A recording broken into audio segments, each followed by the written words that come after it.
And the series I'm thinking about are the Elenium and the Tumuli. Very enjoyable series, but like I said, point of view and character voice. Well, character voice is not their strength. So I believe that is a third-person point of view that they write in. Where was I going with that? There you go. I need to find a better place to put these without knocking over my pills. That didn't work very well. Oh no.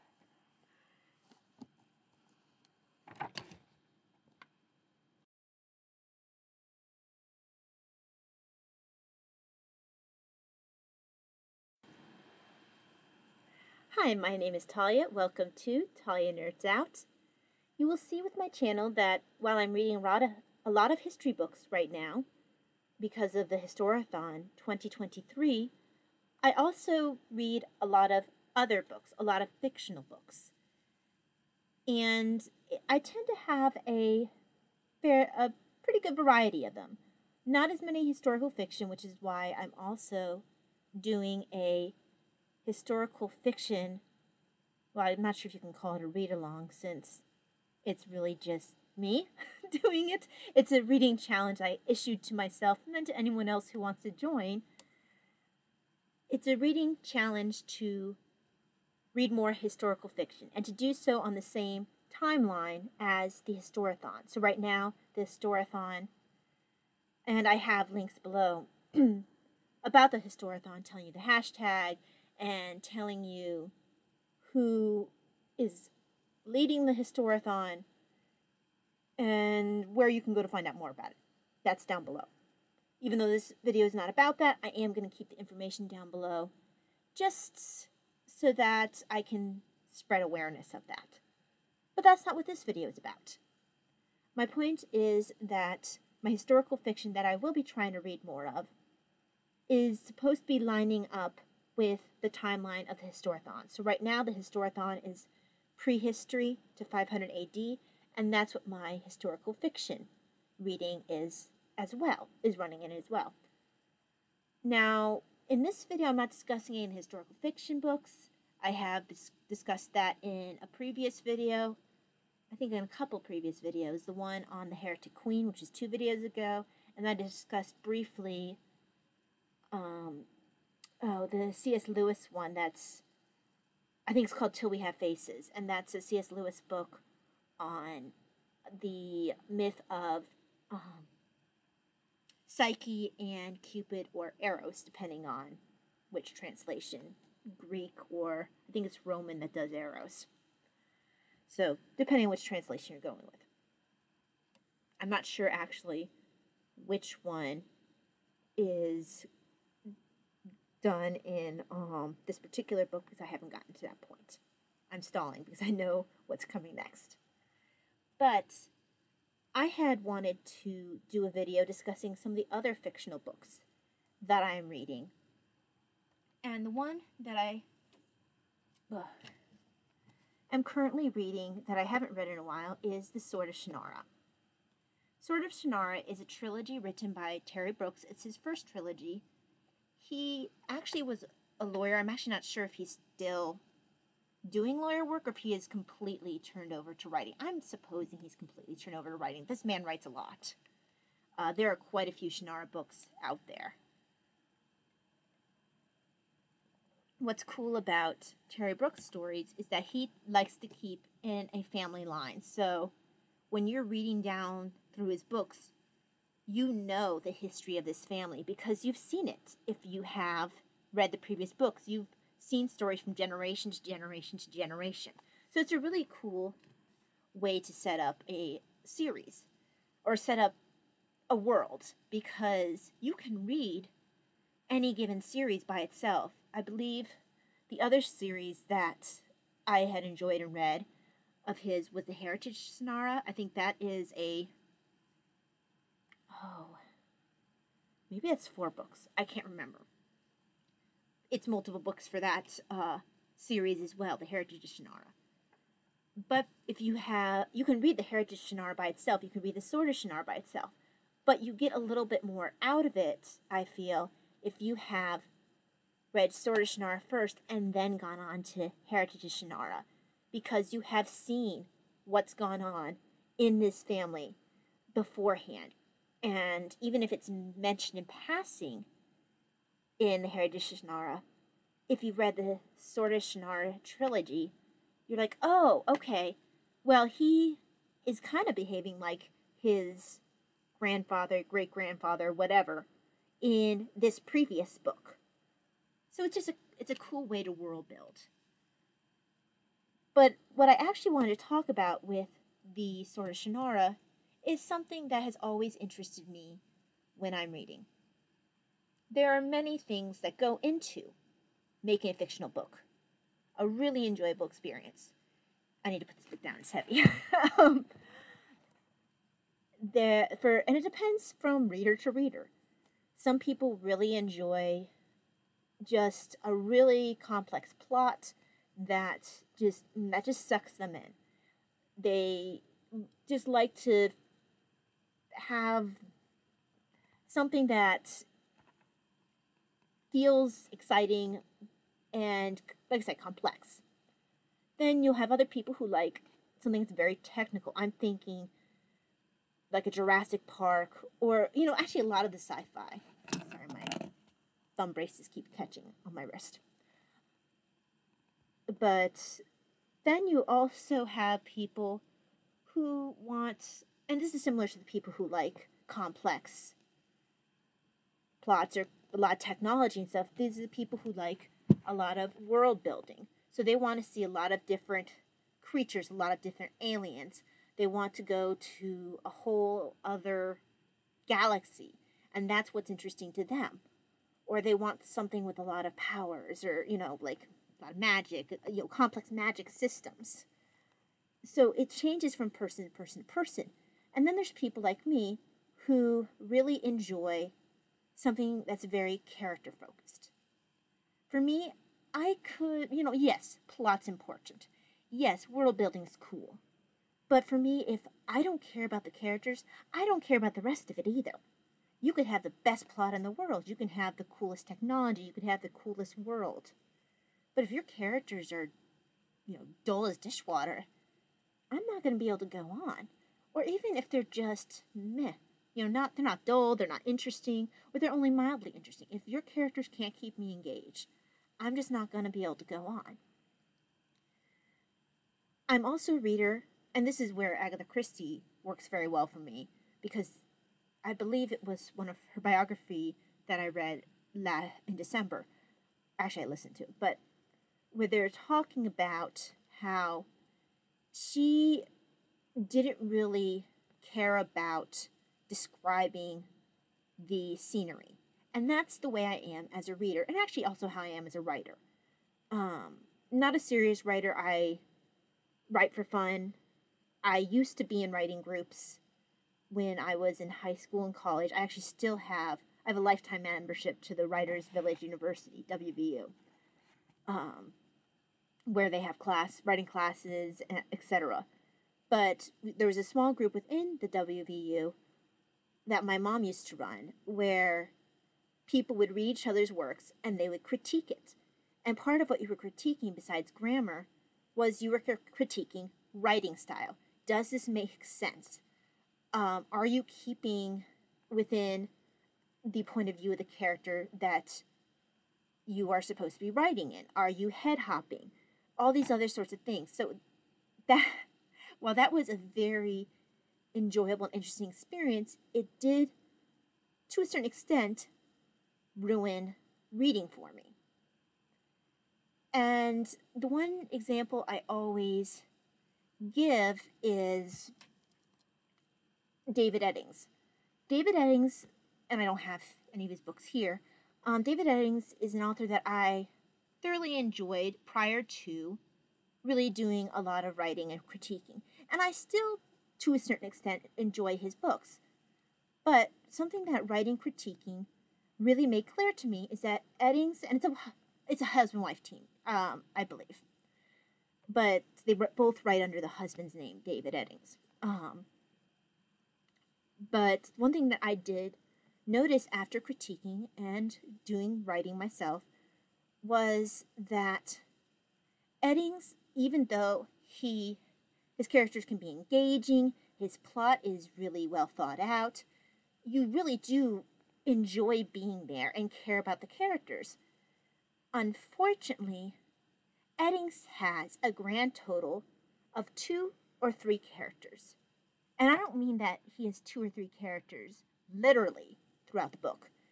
I mean that Eddings has not mastered the character voice. His 10-year-old character sounds almost exactly like his, 30, 40-year-old unrelated character. So it's not like the 10-year-old grew up around this 30, 40-year-old, and that's why he has these speaking patterns. No, these are people that met just within that story, and yet they already sound alike. And I've noticed that there's tended to be like basically one male character and one female character, possibly one other character. But you basically had a male voice and a female voice. And this goes throughout all of Eddings' books. There's 1 or 2 catchphrases that you will see. I think it's "be nice" was one of them. So someone would say something and a character would mutter, "be nice." But this is something that happens consistently for all the characters. In every single book that Eddings writes. But that's not what happens in real life. So it does make it feel like maybe these characters aren't, yes, they're interesting and entertaining, but they don't have their own unique personality to a certain extent. They definitely don't have their own unique voice. If you were to take away the tags, Sparhawk said, or, Kurrick said, Talon said. If you took away those things, I might not know if it was Talon speaking or Sparhawk speaking or Kurrick, because they all sound the same. They all have the same phraseology. It's not the best writing. And so for me, as much as I enjoy those books, I kind of like take a star off in my head for style. And I think a big part of writing well is making your characters sound distinct. And I think this can be done no matter what point of view you do. Now, Eddings, I'm trying to remember because it's been a while since I've read. He does third person. I don't think he does omniscient. I think it's third person point of view. He might occasionally head hop. So head hopping is where you primarily are in one character's point of view in a scene, but then all of a sudden you pop over to another character's point of view, and then you pop back to your main character's point of view. It's not a consistent thing like omniscient where you're always in all the characters' point of view. You're like up here, it's like God view, and you're always seeing all the characters. You always know what's in all of their heads. But regardless of which point of view you choose to write in, that point of view can be done well with differing character voices represented. And that's where I pop back to sort of Shannara. And I often compare and contrast David Eddings' work and Terry Brooks because they're both fantasy authors. I was exposed to them in approximately the same period of time. Sorry, my wrist braces are driving me nuts. So I do a lot of comparing and contrasting with them. Now, Terry Brooks tends to write in a bit of what I consider an older style, which is omniscient. And you see this with Tolkien, and Tolkien's the immediate one that comes to mind besides Terry Brooks. And an omniscient point of view, like I think I said previously, is like you are a deity looking down. You know what everyone's thinking, you know what everyone's feeling, but you also, when it's done well, can hear distinctive voices. And this is what Terry Brooks does well. Flick does not feel the same as Shay, who does not feel the same as the Highlander, who does not feel the same as Al-Anon. All of these characters have distinct personalities, and they have distinct voices. Eddings does do quite a good job of creating some very strong voices, but he only creates 2 very strong voices. I wish that he had been more aware and been able to create other strong voices, because he does have a talent for creating engaging characters, or an engaging character voice. I wish he just had more variety. Terry Brooks, now, I will have to admit that anytime you have an omniscient point of view, I do feel like it's a little harder to get into the book, because you don't really have one character you're latching onto at any given time. Now, at the beginning, you do have more of a third-person point of view when you start with Flick. But after that point, you do have a bit more of an omniscient point of view. I wouldn't say that you go into the head hopping that I mentioned for Eddings' work. I do believe it is more omniscient, because Terry Brooks, especially at the beginning, took a lot of influence from the writings of Tolkien, who definitely did an omniscient point of view. But Tolkien as well, distinct character voices. I don't think anyone would mistaken Sam's voice for Gandalf's voice, or even for Frodo's voice. Pippin and Merry, distinct voices. I think that Aragorn and Boromir don't sound alike either. Legolas, Gimli, all these characters feel like their own different characters with different character voices. I don't mean like the characters, when I mean character voice, I don't mean just giving characters different backgrounds or different personalities, or telling us they have different personalities. There's one thing to tell me via narration, or via actions even, that this character has this personality. But a lot of times the personality shows in the way the character talks, in the way they form sentences. For example, I might have, and I do have in my writing, a character who has a very stilted way of speaking, very distant, and their way of seeing the world in a different way, because they are not part of the main culture, they see the world in a different way, and they speak in a different way than everyone else. I have another character who has a tendency, when he speaks, to say the name of the other character he's with. So, let's say the other character is John. He'll be like, yeah, it was great, John, and, are you doing... He will say more than my other characters, that person's name that he's speaking to. And it's not like it's excessive, but it is a trait that he has that's different. Even though I can't compare to Eddings, who is obviously a published 2 authors, since it's a husband-wife team. But I do feel that if there had been, I don't know, if they really tried, I do feel like they had in them the ability to write more engaging characters, not more engaging characters, more distinctive speaking patterns for these characters. Because I do think that these characters should sound different, and I should be able to, for the most part, be able to tell who's speaking at any given time.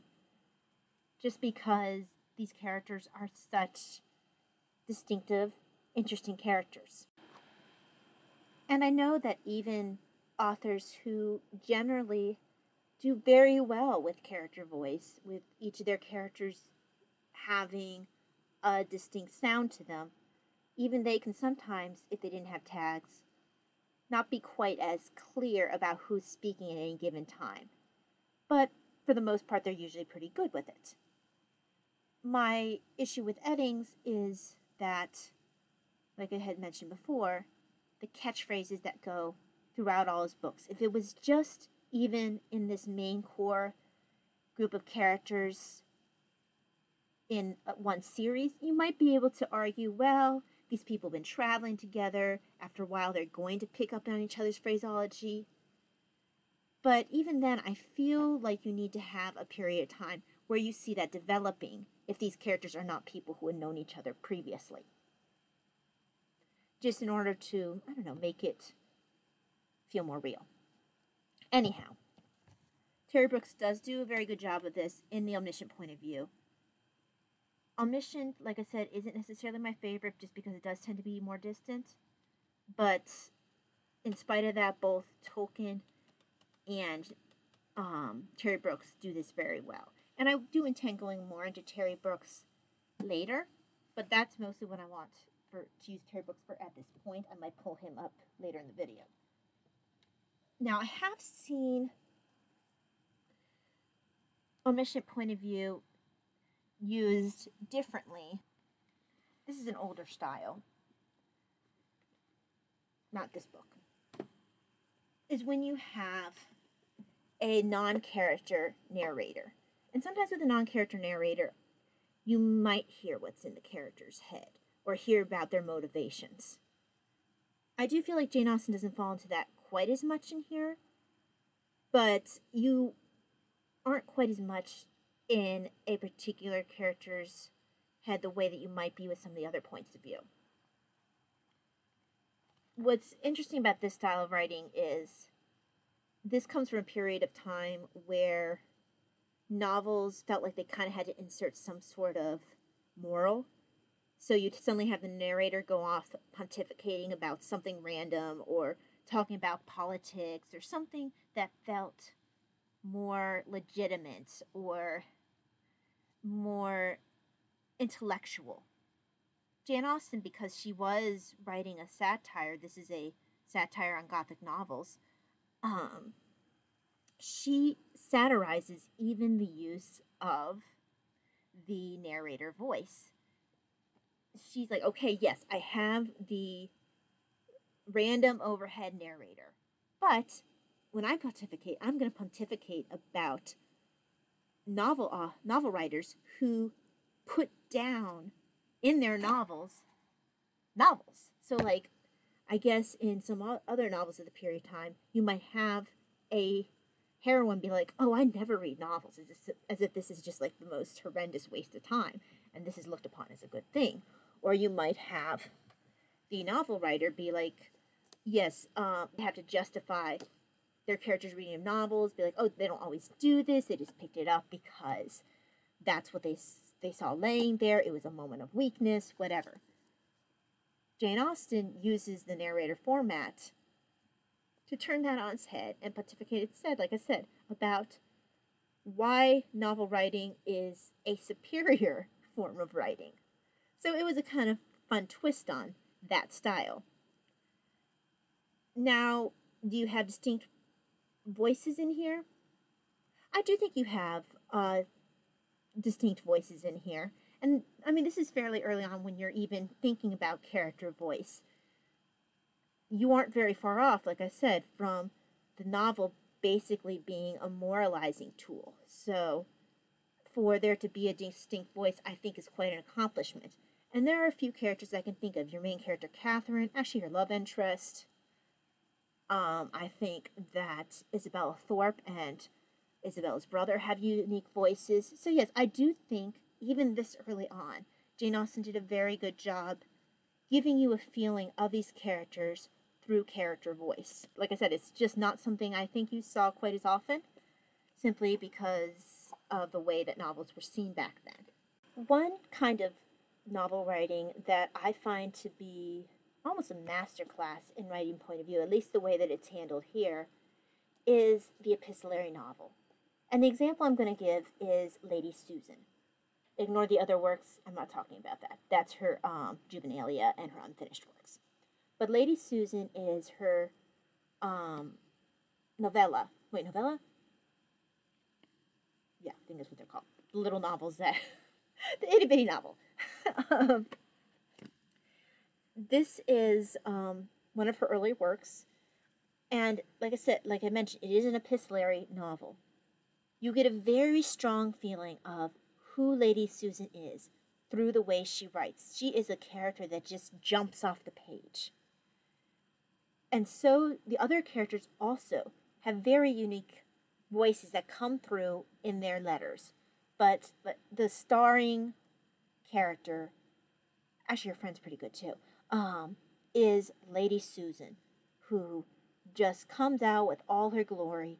She is just amazingly despicable and completely self-absorbed and completely unreliable as a narrator. So this is a really good first-person use of character voice. And this is part of why Lady Susan is one of my favorite Jane Austens. I can really get into the characters because Lady Susan feels, not like someone I know or even would really want to know, but she just feels like she is a person. She is not a flat, unreal thing. She feels real. She feels complex. And she has a voice that she is not afraid to use. So I do feel like Lady Susan is a great recommendation for anyone who wants to get into Jane Austen for the first time. Jane Austen does tend to use voice well. I do feel like her characters sound distinct, but Lady Susan is her masterclass in that. Is the tea all gone? The tea is all gone. I don't know how much water I have left. Let's conserve.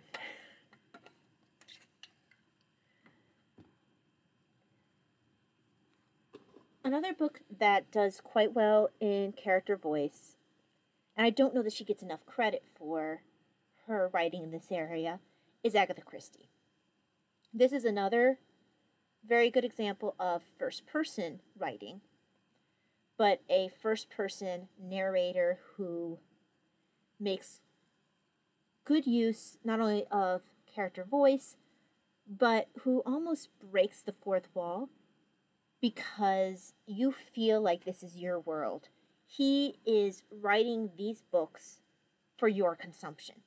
And what sort of enhances this feeling is throughout the books, you will hear people say, "Oh, I have read Captain Hastings' books on you," and this is talking to Poirot.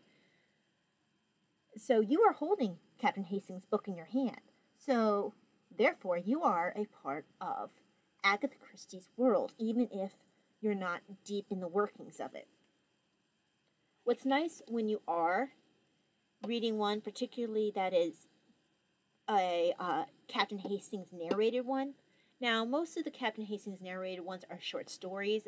I want to say there's only 3 or 4 actual books with him narrating, which is surprising to people who really know Poirot mostly through the Suchet show, because Hastings is a pretty big part of the Suchet show. Try to say that 10 times fast. But part of that, I mean, yes, they would include Hastings in stories that he was not in originally. But also, the Suchet show, I really need to not say that combination. The show with Suchet, that's a little easier.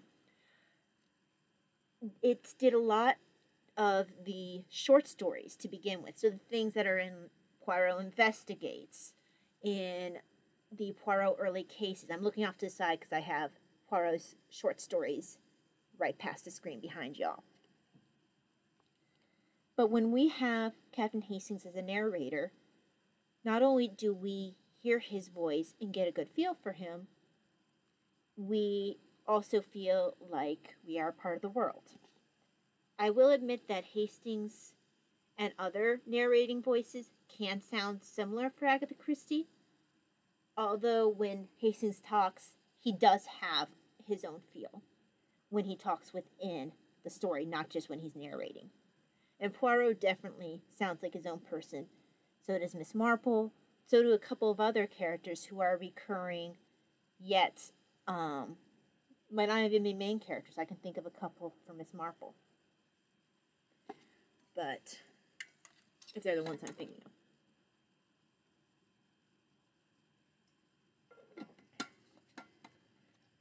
I feel like Jap has a pretty good character voice too. Definitely Tuppence. Although, to be fair, Agatha Christie does tend to reuse certain character voices. I feel like there are several characters who sound like Tuppence. You have Frankie from the Why Didn't They Ask Evans, also known as the Boomerang Clue. I feel like the main character in the Seven Dials mystery has a similar voice. That's a Bundle. So you have a couple characters that just the one from the Man in the Brown Suit. Can't pull her name out of my head, but she has a similar voice. Same thing from as the one from They Came to Baghdad. These characters have similar voices, but I do think that they have enough that you might say that they are not quite the same. But it's more like her younger characters who have similar voices. The same thing for the Tommy character. Is Billy or Bobby? The character opposite Bundle, the character opposite Frankie, those two male characters sound a bit like Tommy from Tommy and Tuppence. They're the only ones who do? Yeah, I think so. I don't think that there's a comparable character either in They Came to Baghdad or in Man in the Brown Suit. I will give Agatha Christie props, though. If you read, it's one of my favorite books of hers, actually, Cat Among the Pigeons. I feel like she does an amazing job in that book of creating different character voices. And I would highly recommend that for great characters. It's been a while since I've read Crooked House. Oh, no, even more than The Hollow. Ooh, talk about some good characters. You spend the first part of the book with one of the nastiest but most interesting characters.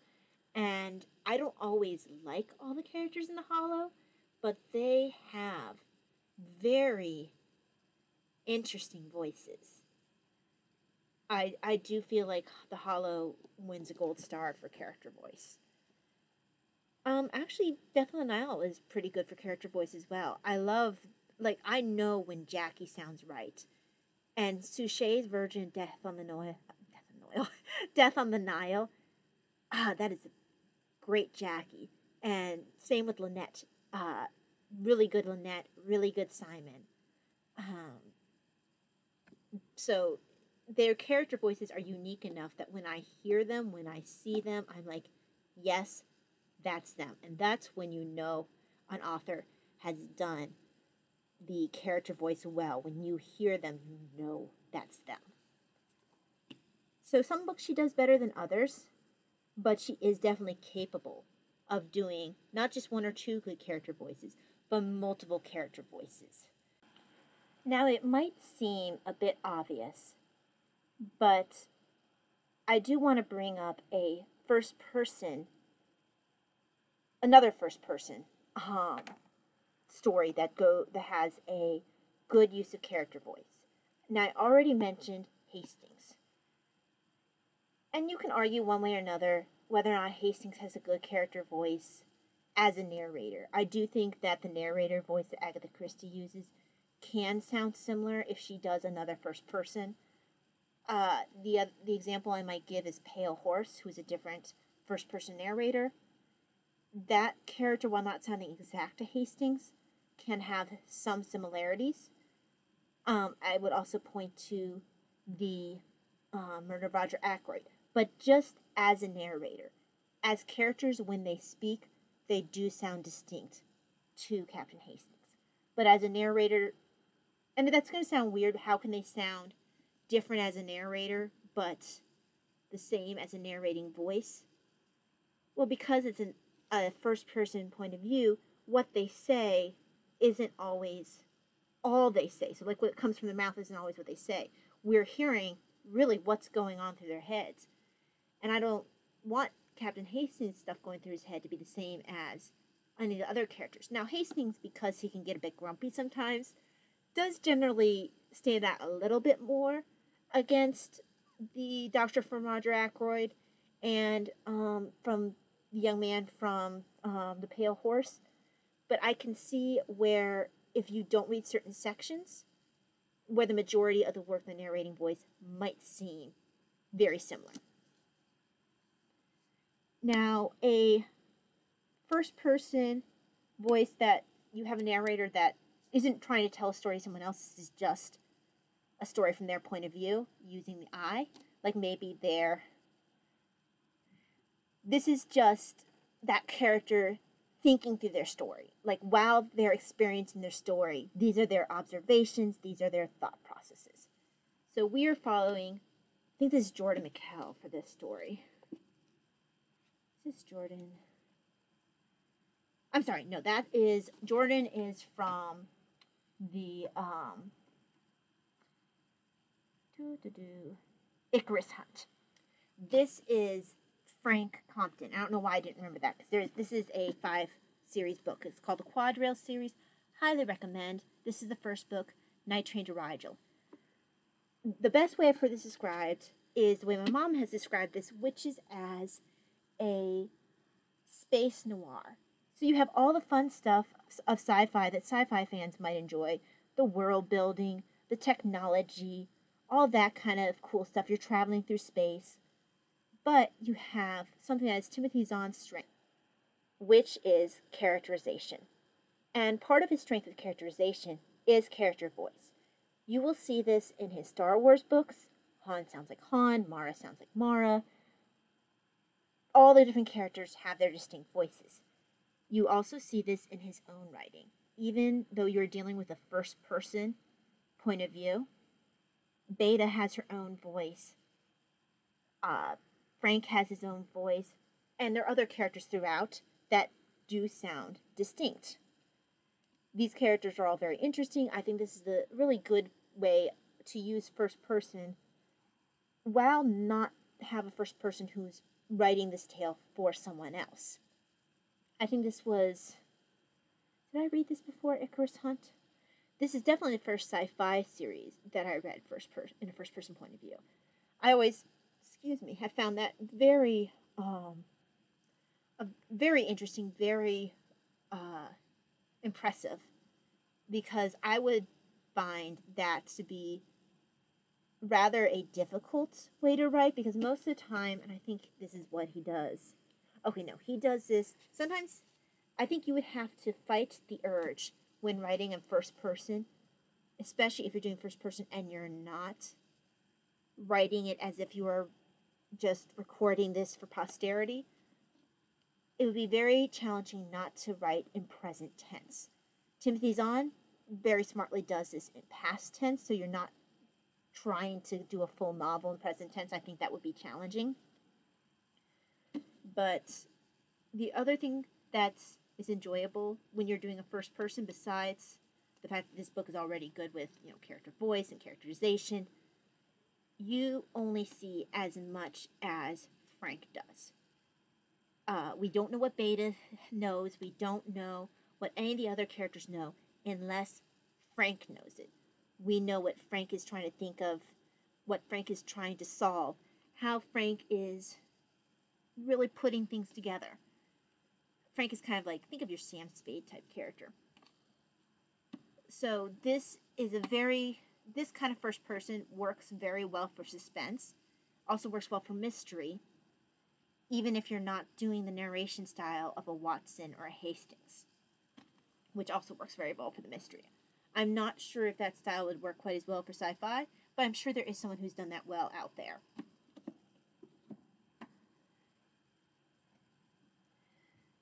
Speaking of Timothy Zahn with his strength in characterization and with character voice, Angel Mass. This is my first non-Star Wars novel that I read. I do feel like every single character in this book has their own distinct voice. And what's great about when these characters have their distinct voice is you can hear their tone. You can hear the way they might draw out their words if they're trying to be dry or whatever, because you feel like you know them. You feel like you've met them. You feel like you've heard them. And you do run into this with Angel Mass. where you feel like you're so involved with each of these characters that you can kind of hear them in your head. At least if you're the kind of reader where I am, where you get super into the story and forget where you are for a bit. Now, this is a kind of third person that you aren't an omniscient, which is part of what allows me to get so absorbed in the story. You're in the kind of third person where you are going from different points of view, even though you're not head hopping. What you're doing is you're changing points of view from section to section. This might mean chapter to chapter, or within a chapter you might have a section in one character's point of view, have a break, and then go to another character's point of view, seeing the same situation or thinking about the same situation from their point of view. So you know everything, but you also are very aware of who is seeing things at any given time.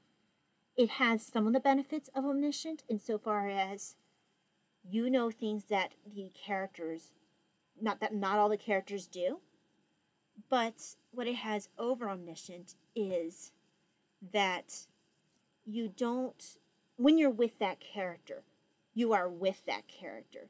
You feel like you're, right next to them. You are hearing that character's thoughts and only that character's thoughts for that period of time. So I do believe that that allows you to get more connected to that character, and you feel like you have stakes. Sorry about that noise in the background. There's cleaning and cooking and stuff going on.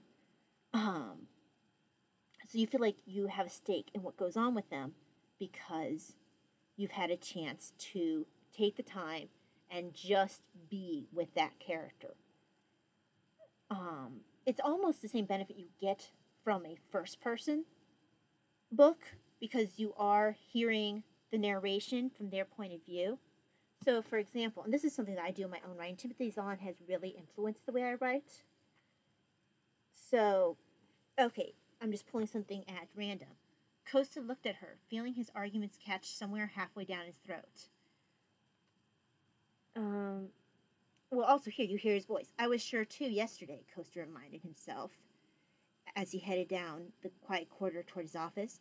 But that was yesterday, and yesterday he didn't have information that the Gabriel Corporation might not want people to hear. It would, he decided, be very interesting to see their reaction when they saw his paper. So, here you see different ways that are very effective of using third-person point of view. First of all, you have, just like you do a lot of times in Omniscient, this character felt this. You're just telling us that this character felt this right out. Costa felt this. But then you also have an internal think, which is using italics. I was sure too yesterday. What I particularly enjoy is and from what I understand, Jane Austen did a lot to introduce this kind of writing, the thinking and the narration. I think I heard that in Great Courses class. And this is the part which follows the internal think. But that was yesterday, and yesterday he didn't have information the Gabriel Corporation might not want people to hear. And also he decided it'd be very interesting to see their reactions when they saw his paper. All of that is narration. But he's not talking to us. That's all in his head, but it's not italics. And I love that form of narration. It feels personal, but it also,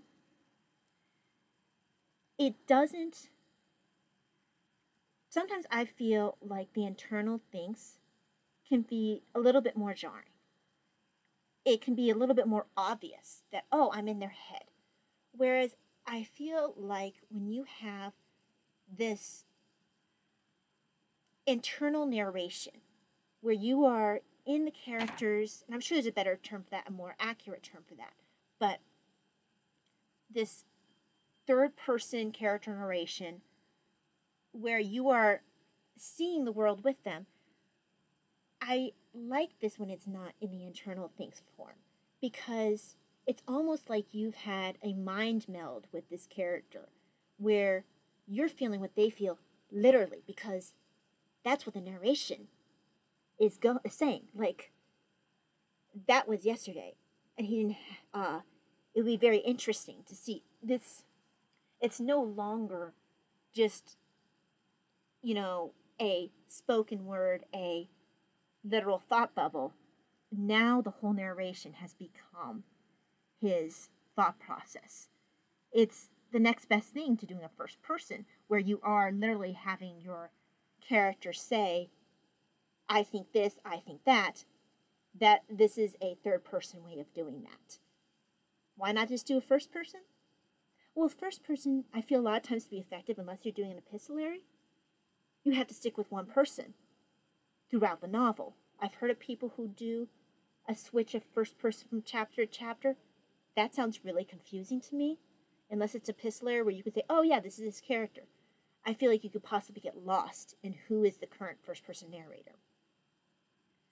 In this form of third person narration, where you get a narration that is very much like a first person narration while still being in third person, you get all the benefits. You get the narrative thought process that isn't necessarily verbal speak or internal thinks, while still having the benefit of definitely knowing who is thinking what because you have the name attached. So this is a preferred way of writing and reading for me.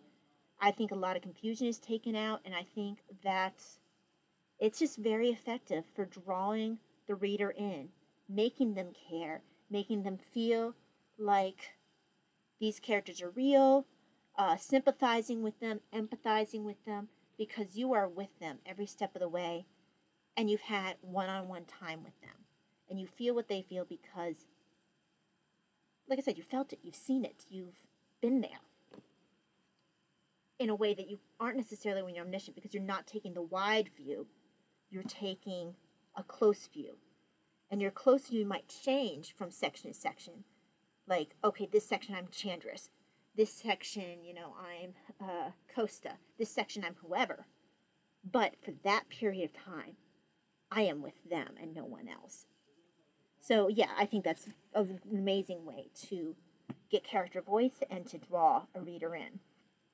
I had other examples when I was going to do a slightly different topic with this video, but I am not going to bring those out simply because it doesn't fit with my new different topic. But yeah, I hope that you enjoy this ramble about my opinions about what makes a good novel. Obviously, I am not a published author. I don't really have that desire. I'm not that serious about it. I enjoy thinking about writing. I enjoy talking about writing. I like the idea of writing theory and what makes for a good story, what makes for a good character. Why do certain writing styles work better than others? What draws us in and makes these stories engaging, make these stories memorable, instead of something that you never want to read again? Why do certain stories feel like they're old friends, and why do certain characters, why do you miss them when you close the cover of the book when the story's done? And these questions, I think a lot of them, especially the ones where why you miss characters, why do you return to certain books over and over again? I think that this can be answered by point of view, but point of view particularly as it relates to character voice. Well, this is my unasked for lecture on characterization, on storytelling. What do you think? Do you think I'm full of it? Do you agree? Do you not care about point of view? Do you just think that as long as the story is interesting, that's all you need? Sound out down below, and I hope you enjoyed this video. God bless. Bye.